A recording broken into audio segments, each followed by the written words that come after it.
Good afternoon, royals, kings and queens of the land. Good afternoon, um, ladies and gentlemen. Good afternoon. Good afternoon to the liberated zones in Africa, the ones in the Sahel region under the colonial master, under the French colonial masters. Um, Burkina Faso under the leadership of President Ibrahim Traore, Mali under the leadership of President Asim Goita, Niger under the leadership of President Tian.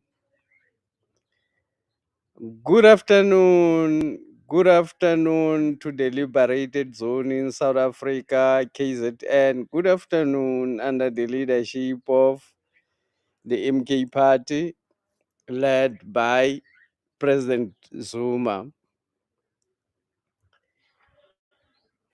Whether people like it or not, whether people are happy about it or not, whether it is happening the way they would anticipate or not, it is happening that President Zuma is a leader of a the struggle against colonialism in South Africa, the struggle against imperialism, and the struggle against apartheid.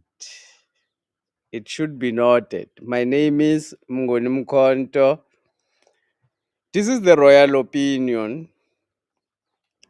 Today we are talking about the issue of the foreign spaza shops. The issue of the foreign spaza shop. I want to go in depth. The purpose of the presentation at the end of the day, I would require your patience. I'm going to need your patience in this presentation because at the end of the day, what I want to prove is that the sabotage in the spaza shop industry is intentional. That's what I want to prove at the end of the day. And what I want to prove at the end of the day is that the black man is actually only used as a weapon in the whole issue, but he stands to benefit nothing out of this situation. The black people in South Africa, let me first explain what happened because everything that we have in the current moment has got its source in the past. What happened in the past? Let me first talk about what happened in the past. What happened in the past is during the apartheid time when the white people realized that they were lacking in terms of market.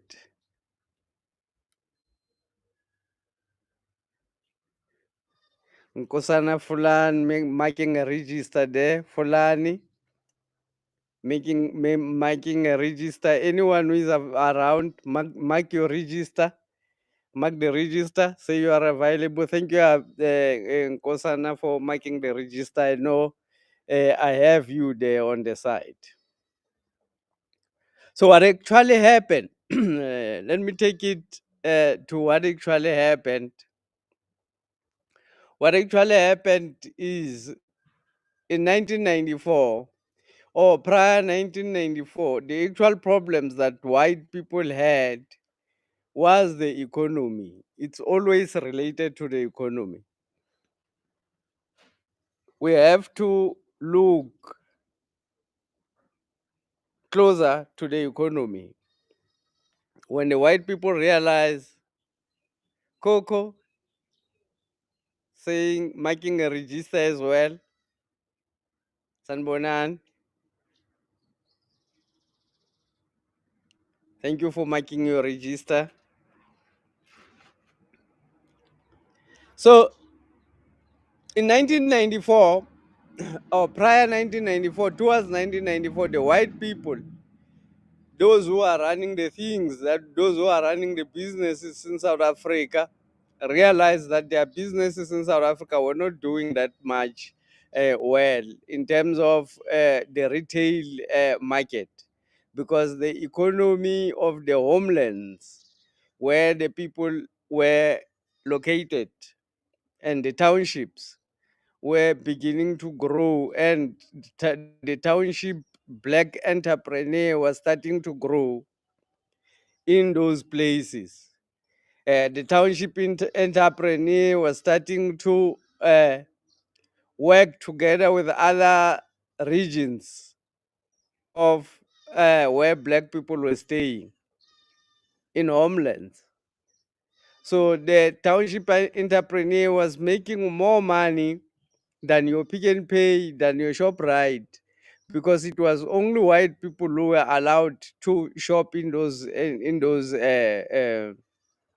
retailers, because it was reserved for white.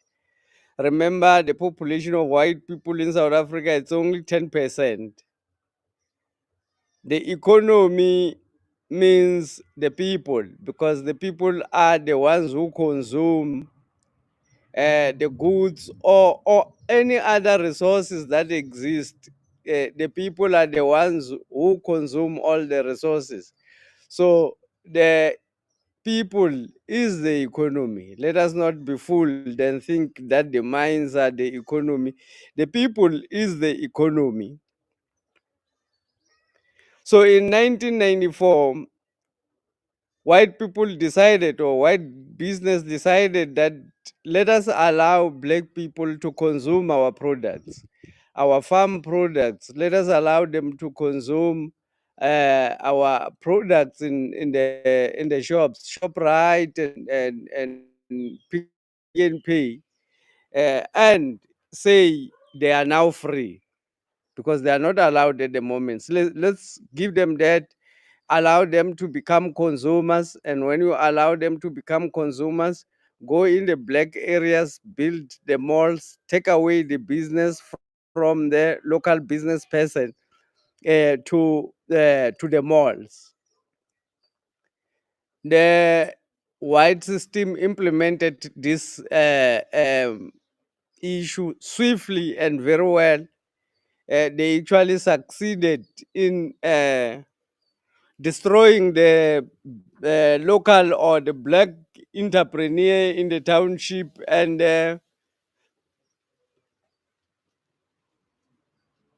rural areas. They were able to destroy the malls. The arrival of the malls managed to destroy the entrepreneurs that were existing in the rural and the township areas. And people were now reliant in malls, because they were excited that there's food that white people used to eat and were now allowed to eat. So that's what happens. That's 1994. So fast forward, after 1994, because the township economy was open now, black people did not have shops. They had to travel to towns, but they normally they don't have means, they don't have money to travel, they don't have cars. Most of them, they don't have, majority, they don't have cars or money to travel to town every time they need food. The foreigners which were allowed to get into the economy, into the township and the rural economy, they were allowed to get into that economy in order to ensure that the local entrepreneur does not rise again. They wanted these ones who are going to take the cramps, the foreigners. So they allowed the foreigners to take over there locally, the rural and the township economy, thinking that these are just crumbs that these people are going to enjoy. It's just crumbs. It's not quite a lot of money. So the foreigners, the system that they implemented in ensuring that they actually lead the network which they established in order to ensure success, that they don't fail in their work, in their spaza shops. When they come into the township economy, uh, they decided to unite. In most cases, the spaza shops are owned by the same person in a particular region. You might find in a particular municipality, all the spaza shops are controlled by the same person. In a particular municipality, all the foreign spaza shops are actually comes from the same community or from the same person. When they realize that, how they do it is they open a shop, put somebody in the shop. The one who's got the capital, the owner of all the spaza shop who provide the capital, or the organization that provide the capital, ensures that the spaza shop is running without failure. And if that person learns how to run it proper, then they give it to him to become his own entrepreneur. That's how they actually succeeded. They created a network, and they are ordering together. When they go to order stuff, they order for all the spaza shops in a particular region. If you might find some food is finished in a particular Indian shop, but because they order together, they will wait until all of them are able to go and stock. So that's how they conquered the township and the rural economy working together. Now, the township and the rural economy is now worth 180 billion rands. The township and the rural economy, it's worth 180 billion rands now. Uh, 70% of the goods that get consumed comes from the spaza shops. 77%. We can say, we can give an estimation of 80%, because this is just a rough estimation. We can estimate that roughly around 80% of the food consumed in rural areas comes from this economy, the spaza shop economy. Then the white people, because they study the economy, and they realize, they always study the economy to check uh, whether they can't be in the environment. So white people, when they studied the economy and found that the spaza shop economy is so worth, and the realization that the growing market was the spaza shop market instead of their malls. The growing market was the spaza shop market instead of the malls. The malls are not the ones who are growing. The spaza shops are the ones that are growing. Let me read this article, because this is an article from Daily Investor. I just want to read the article. Local entrepreneur in South Africa's informal economy are under pressure from the foreign competitors. To correct that, it's not from the foreign competitors, it's from the formal retailers like Shoprite and Checkers. The foreign are under pressure. This is a war between the foreign nationals and the white people. It does not involve black people because black people have been taken out of business already. Let me continue to read. The impressive growth of South Africa's informal economy in the recent years has generated attention from the major JSE listed companies such as Shoprite and Tiger Brands. The growth has also attracted the attention of immigrants to South Africa, whose growing presence in this market threatens the overwhelmed local business. The intelligence, the intelligence valued, the trade intelligence. These are the institution that investigated this thing. Trade intelligence valued the informal grocery sector, including the spaza shops and the mobile traders, at $184 billion. It could be up to $200 billion. This sector is vital to absorbing the formal unemployed South Africans supplement. But okay, let me read this sentence because this is also very important. What I wanted to read. As much as 40% of the food consumers buy each year uh, is from informal traders, who service about 77% of the population calories. 77% of the population calories comes from the spaza shops. Research also shows that at the most, the country 150,000 spaza shops are run by foreign nationals. So the spaza shops in South Africa are estimated to be around 150,000. And they are all run by, most of them, let me not say all, most of them are run by foreign nationals.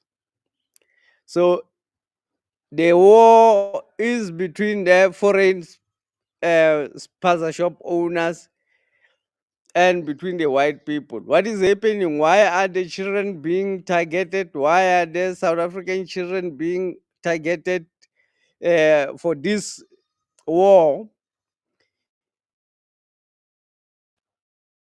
If you create a tension between the spaza shop owners and the resident, the black South Africans, then the black South Africans can easily be used to remove the foreign spaza shop owners. What will happen when the foreign spaza shop owners are vacated? When the foreign spaza shop owners are now vacated by the South Africans who are used as pawns in this war to remove uh, the foreigners or the Pakistanis who are owning or the wise men from the east. We can call them the white men from the east, the Pakistanis, the Ethiopian, and the Somalis who are in South Africa running spaza shop businesses. The wise men from the east, the war between the wise men from the east and the warlord from the west. So the warlord has decided to create a conflict between black South Africans and their spaza shop owners by infiltrating their food supply chain. They have infiltrated their food supply chain. I don't believe that the spaza shop owners who are making lots and lots of money from black South Africans, these spaza shops are serious businesses.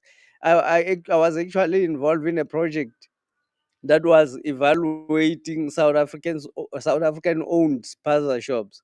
I realized that it's actually a very big market, because South African spaza shops, which are actually struggling, they were able to, most of them are able to make at least 150,000 a month.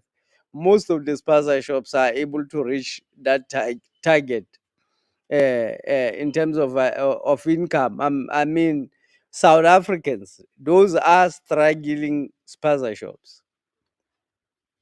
So they have been infiltrated. Their food has been poisoned by the white system in order for to push them out of their township economy. The Shoprite and the Pick and Pay, now in the name of the development of township economy, they are going to open spaza shops in rural areas in partnership with some comrades. Uh, you will get some comrades who are going to own maybe 100 spaza shops in a particular township, which will be a franchise of either Shoprite, you save or something like that. It's what is that is what is actually coming. You can It's actually open for application at the moment. You can apply for a spaza shop from Pick and Pay. I think you can also apply for a spaza shop to be a spaza shop runner from to work with Shoprite checkers. That is basically what is happening. What is happening is the big retailers who are investors in the Johannesburg Stock Exchange have won the war against the foreigners, and they have removed them. This is beyond, it's not about any South African.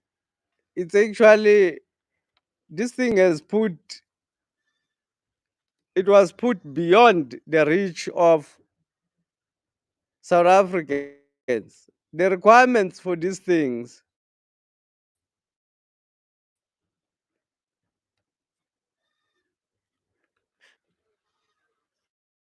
the requirements of this, it's very massive. The requirements for actually owning a spaza shop. Let me read some of the requirements, because uh, immediately this poisoning started, and then the regulations also were uh, implemented. These laws were in existence since, but they were not implemented because they were opening it for the foreigners, to take over the local, the black economy, so that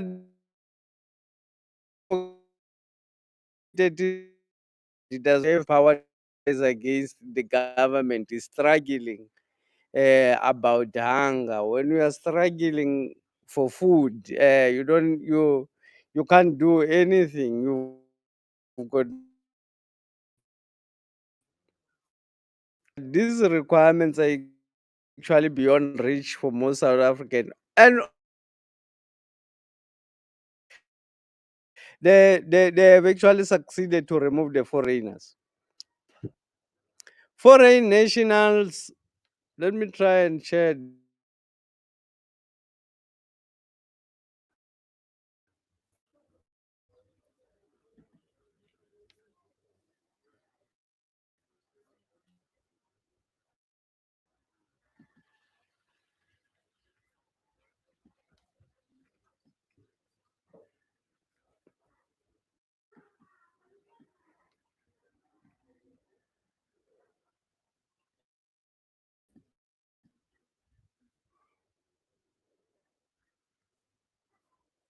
I'm trying to share and then read from there what is visible.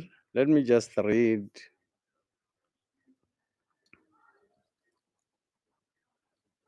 Foreign nationals who operate spaza shop must provide documentations from the Department of Home Affairs, which includes a business visa or a work permit for the for shop owners.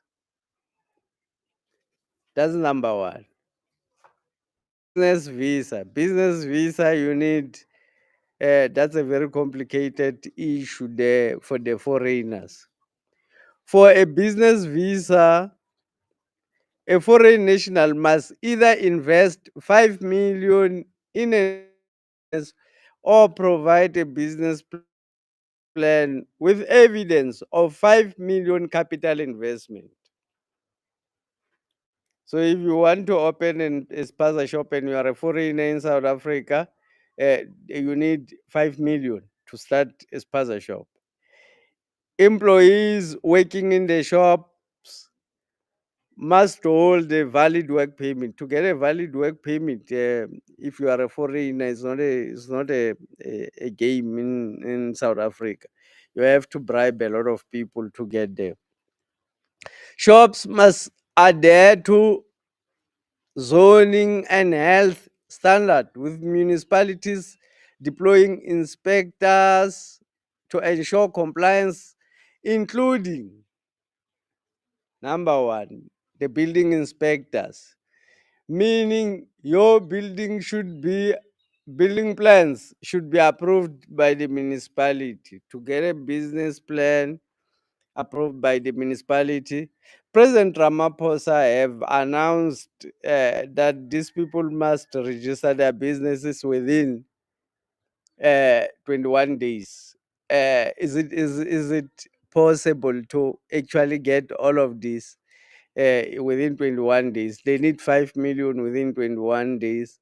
They need to get business visas within 21 days.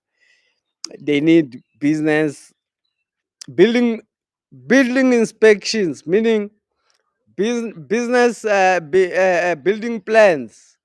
The business building plans must be approved by the municipality. To get approved by the municipality, you need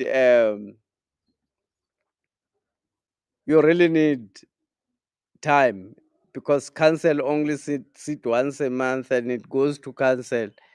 It will go to council when the council sit, and to get your issue into the agenda, you really have to know some people there. If you don't know people, you really have to bribe your way. You really need to have your money to be able to bribe your way there, up there.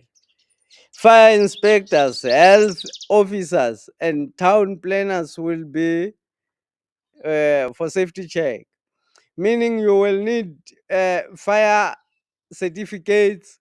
You will need a health certificate, which has to come from the Department of Health, and you will need a town plan.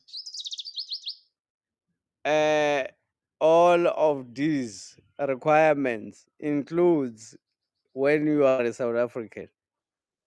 So the spaza shop industry is put beyond an average South African. Many black women who owns the spaza shops at the moment are going to be closed down when Shoprite, Checkers, and Pick n Pay get into the market. They are going to send the police to go and close them down, or you will have to continuously bribe police in order to survive in the township area with a spaza shop. Because the regulations, these laws have been there since the beginning of time. The laws were not implemented because the industry was still open for abuse by the foreigners. Now, because uh, the foreigners have established a very huge market, the retailers, the big retailers, are pushing them out in order to take over the market.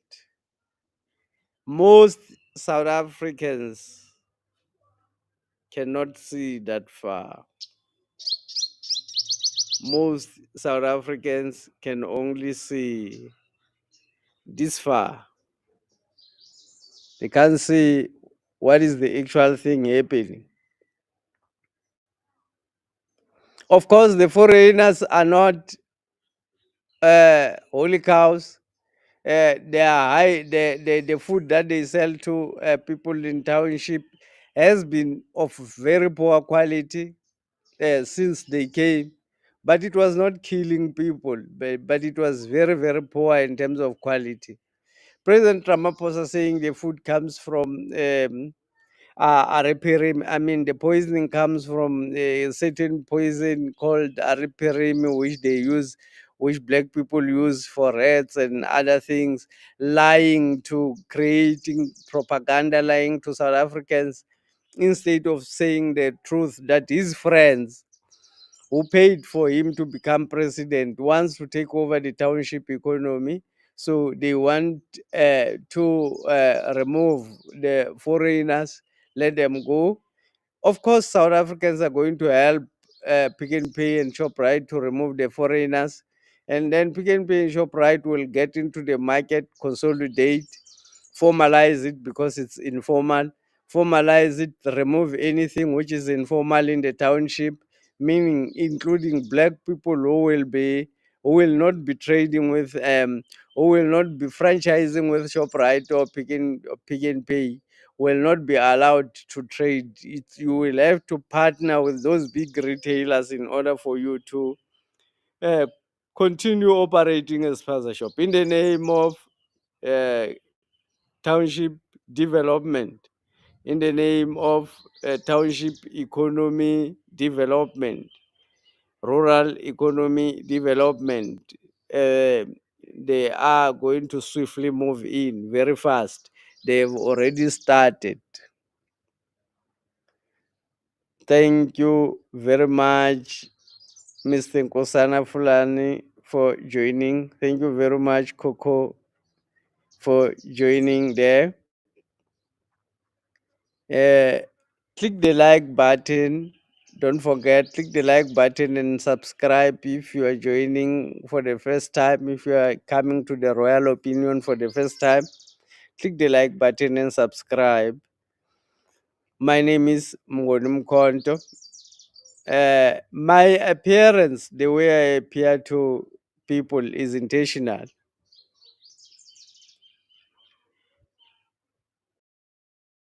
Appear is very much intentional.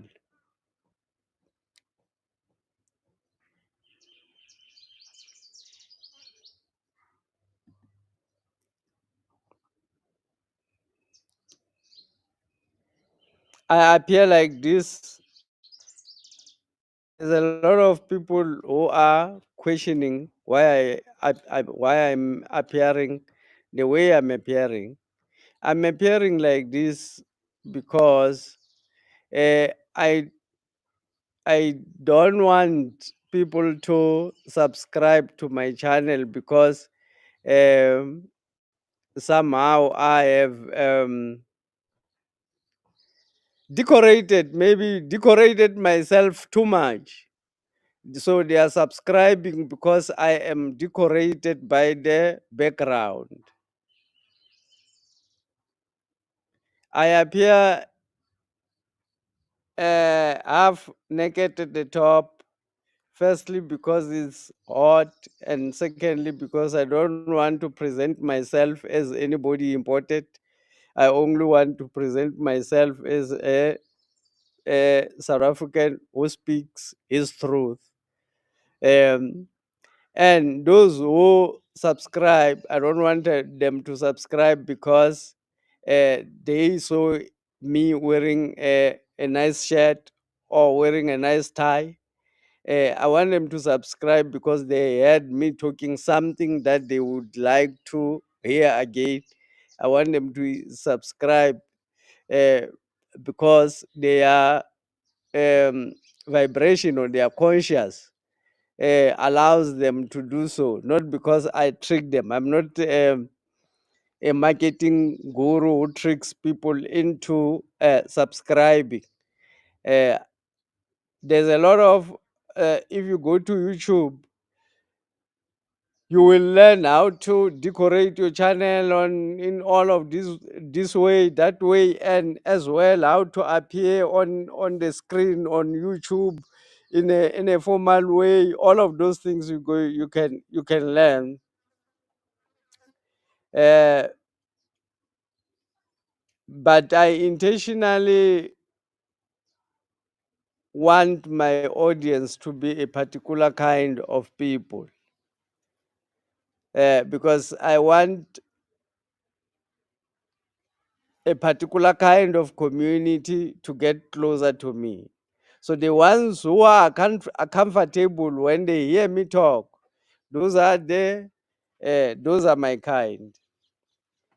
Those who are feeling uncomfortable when they hear me talk, they are also my kind if they give themselves some time to actually listen to what I'm saying.